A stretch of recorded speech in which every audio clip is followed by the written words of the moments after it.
Let's understand how we can see the resources assigned to identities.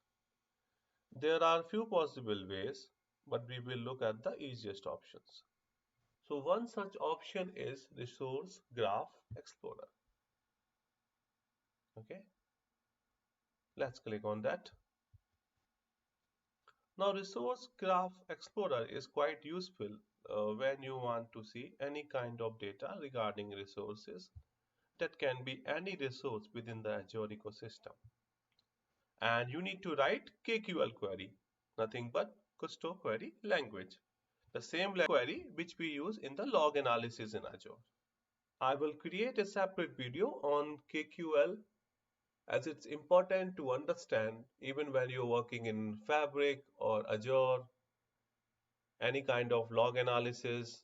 It's really useful to know, and it's not that much difficult. So how will I write the KQL? I will get the data from resources. Now remember, when you type anything in this editor, don't use tab.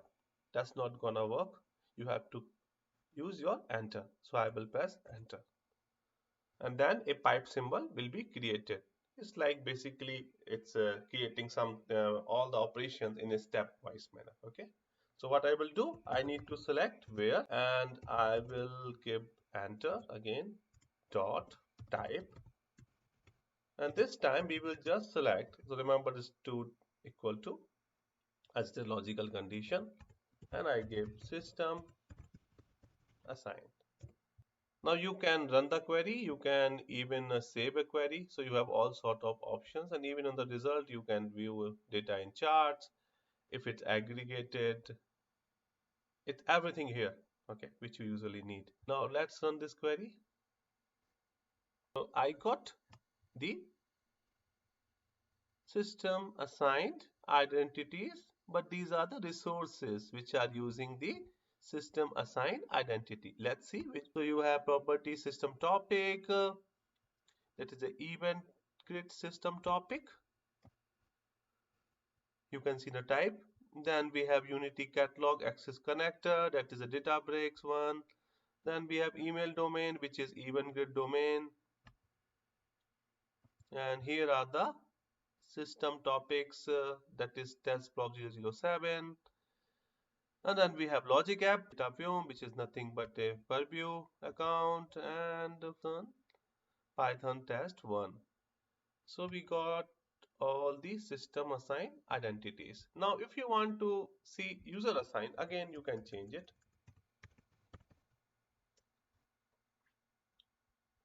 And run the query.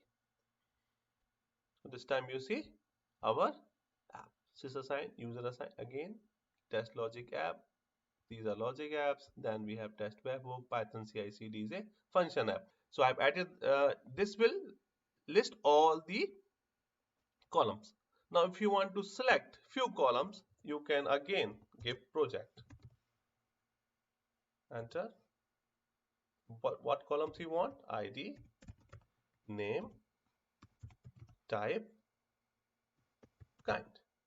So if I again run, now it will give you the selected column list, as you can see.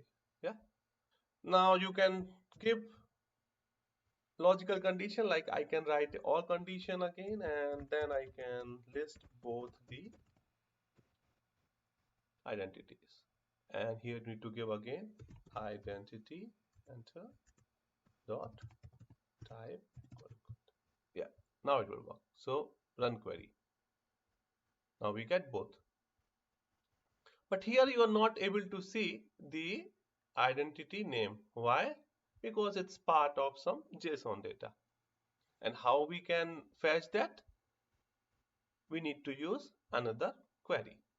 So I have saved one query to get identities.